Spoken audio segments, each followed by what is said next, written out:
Hello friends, मैं हूं सोनिया गोयल और Jaipur the pink city channel पर आपका बहुत बहुत स्वागत करती हूं। फ्रेंड्स, जब भी मिठाई बनाने की बारी आती है तो जनरली हम सब लोग यही सोचते हैं कि मिठाई बनाने में मेहनत और टाइम बहुत लगता है, लेकिन आज जो बेसन की बर्फी हम बनाएंगे वो बहुत ही कम मेहनत और बहुत ही कम टाइम में एकदम आसानी से बन जाती है। ये देखिए, एकदम हलवाई स्टाइल वाली, मुंह में घुल जाने वाली बहुत ही सॉफ्ट बेसन बर्फी, जिसको आप मिनटों में घर पर बना सकते हैं और वो भी बिना चाशनी बनाए।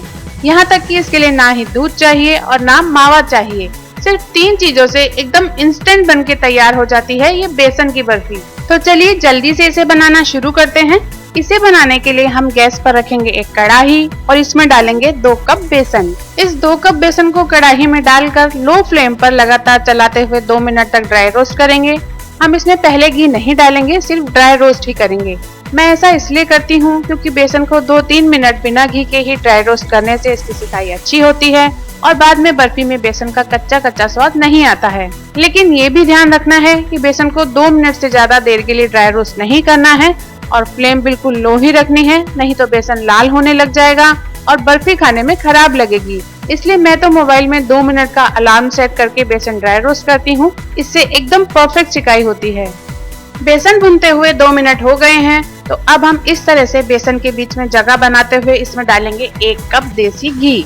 आप सब चीजें एक ही कप से लेंगे तो तोलने का झंझट भी नहीं करना पड़ेगा। तो हमने 2 कप बेसन लिया था, उसमें बेसन से आधा यानी कि 1 कप घी डाल दिया है और लो फ्लेम पर ही हम इसको अच्छे से सेक रहे हैं। देसी घी डालने के बाद हम बेसन को घी के साथ लगातार मिक्स करते हुए सेकेंगे। इससे इसकी सिकाई भी बहुत अच्छी होगी और इसमें गुठलियां भी नहीं पड़ेंगी। ये देखिए, बेसन में घी अच्छे से मिक्स होने के बाद कुछ इस तरह से दिखेगा। अभी आपको एकदम पतला पतला मिक्सचर मिलेगा।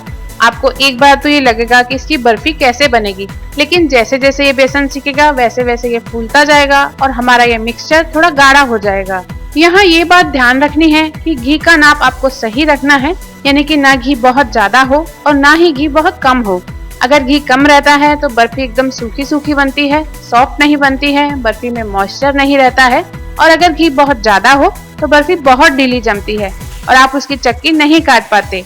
लेकिन घी की नाप को लेकर डरने जैसी बात भी नहीं है, क्योंकि मैंने आपको एकदम इजी तरीका बताया है कि आप जितना बेसन लें उससे आधी मात्रा में घी लें। जैसे हमने यहाँ 2 कप बेसन लिया था तो घी 1 कप लिया, तो ये बहुत आसान है। ये देखिए, मुझे घी में लगातार बेसन सेकते हुए 15 मिनट हो गए हैं और मुझे इसकी बहुत अच्छी खुशबू आ रही है। साथ में आप देख सकते हैं कि इसका कलर थोड़ा चेंज हो गया है और उसमें बुलबुले या थोड़ा झाग भी दिख रहा है। और जब हमने बेसन को घी में सेकना शुरू किया था तब ये जितना पतला था अब ये उतना पतला भी नहीं है। इन सब बातों से पता चल रहा है कि बेसन सिक कर एकदम तैयार है। लेकिन अगर आप कुकिंग में नए हैं तो आप ये काम भी घड़ी देखकर कर सकते हैं कि आप घी में बेसन को बिल्कुल लो फ्लेम पर पूरे 15 मिनट तक लगातार चलाते हुए सेकें तो ये एकदम परफेक्ट हो जाएगा। हमारा बेसन सिक गया है तो यहाँ अब मैं गैस बंद कर देती हूँ और इसमें डाल देती हूँ आधा चम्मच इलायची का पाउडर। इलायची हमारी मिठाई का टेस्ट तो बढ़ाती ही है, साथ ही ये ब्लड प्रेशर को कंट्रोल करती है, गैस, अपच और पेट से जुड़ी बहुत सारी प्रॉब्लम्स को भी ठीक करती है। इसलिए फेस्टिवल सीजन में मिठाइयों में इलायची का यूज करना हेल्थ के लिए भी अच्छा रहता है। इलायची बेसन में अच्छी तरह से मिक्स हो गई है, तो अब हम इस गर्मा गर्म मिक्सचर में डालेंगे 2 कप कंडेंस मिल्क और इसको लगातार चलाते हुए मिक्स करते रहेंगे। मैं नेस्ले कंपनी का कंडेंस मिल्क ले रही हूँ, जिसको हम सब मिल्कमेड के नाम से जानते हैं। ये हर जगह इजीली मिल जाता है। इसकी थिकनेस हमारी बेसन बर्फी के लिए परफेक्ट है और इसमें मीठा भी हमारी इस बेसन बर्फी के लिए परफेक्ट है। इसलिए मैं मिल्कमेड यूज करना पसंद करती हूँ। आप किसी भी दूसरी कंपनी का कंडेंस मिल्क यूज करना चाहें तो कर सकते हैं। तो ये हमने अपने मिक्सचर में डाला 2 कप कंडेंस मिल्क। गैस है बंद और आप देख सकते हैं कि एकदम परफेक्ट मिक्सिंग हो रही है। हम कंडेंस मिल्क डालते टाइम गैस बंद करके इसलिए डाल रहे हैं जिससे कंडेंस मिल्क जलता भी नहीं है और ये पहले ही बहुत गाढ़ा होता है, तो ये गैस बंद करके डालने से और गाढ़ा नहीं होता है। ये मिक्स हो रहा है, तब तक मैं आपको जल्दी से ये रिकैप दे देती हूँ कि हमने मेनली 3 इंग्रेडिएंट यूज किए हैं, जिसमें से पहला इंग्रेडिएंट है 2 कप बेसन, दूसरा है बेसन से आधा यानी कि 1 कप घी और फिर लास्ट में हमने लिया है बेसन के बराबर यानी कि 2 कप कंडेंस मिल्क। और ये कंडेंस मिल्क बहुत गाढ़ा होता है, एक तरह से मीठा मिला हुआ और बहुत पका हुआ दूध होता है। इसलिए बेसन बर्फी में कंडेंस मिल्क यूज करने से बर्फी में बिल्कुल मावे वाली बेसन बर्फी जैसी सॉफ्टनेस भी आती है मावे जैसा स्वाद भी आता है और अलग से मीठा डालने की जरूरत भी नहीं होती है और ज्यादा कुछ सेकने पकाने का झंझट भी नहीं करना पड़ता है।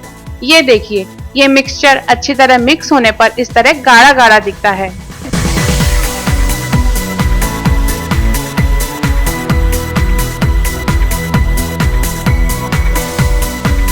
अब हम लेंगे कोई भी थाली, प्लेट या फिर बर्फी जमाने वाली ट्रे और उसको हम घी से इस तरह से चिकना कर लेंगे, यानी कि इसको ग्रीस कर लेंगे। इससे बर्फी जमाने के बाद प्लेट में चिपकती नहीं है और इजीली बाहर निकल जाती है। तो अब बेसन वाला पूरा मिक्सचर हम ग्रीस की हुई प्लेट में डाल देंगे और अच्छी तरह से पूरी प्लेट में फैला लेंगे। इसकी ऊपर की सतह पूरी तरह से स्मूथ हो, यानी कि प्लेन हो। इसके लिए आप किसी भी चम्मच या स्पैचुला पर थोड़ा सा घी लगाकर इस तरह से इसे हल्के हाथ से दबाते हुए एकदम स्मूथ कर दीजिए।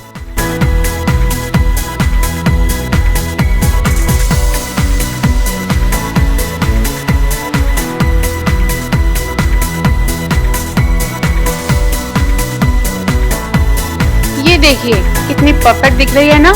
तो अब बारी है इसे हलवाई जैसा शानदार लुक देने की। इसके लिए मैंने ली है थोड़ी सी पिसी हुई हरी इलायची और इसको मैं पूरे बर्फी मिक्सचर पर स्प्रिंकल कर देती हूँ।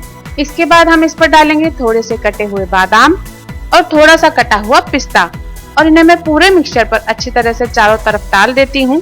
ड्राई फ्रूट्स डालने के बाद हम हल्के हाथों से स्पैचुला से इस तरह से इसको दबा देंगे ताकि बर्फी के गीले गीले मिक्सचर पर ये अच्छे से सेट हो जाएंगे, चिपक जाएंगे। आप चाहें तो अपनी बर्फी को प्लेन भी रख सकते हैं और आप चाहें तो इसे चांदी के वर्क से भी सजा सकते हैं। बस अब हम अपनी बेसन बर्फी जमने के लिए यूं ही छोड़ देंगे। करीब 4 घंटे यूं ही रखी रहने पर एकदम सेट हो जाएगी और इसकी परफेक्ट चक्की कटेगी। लेकिन अगर आपको इसे जल्दी यूज करना है तो आप इसे फ्रिज में रखकर सेट कर सकते हैं या फिर आप इसे पंखे की हवा में खुला भी रख सकते हैं। ये देखिए, हमारी बेसन की बर्फी बहुत ही अच्छे तरीके से सेट हो गई है। तो अब हम इसे चाकू से चौकोर टुकड़ों में या डायमंड शेप में काट लेंगे।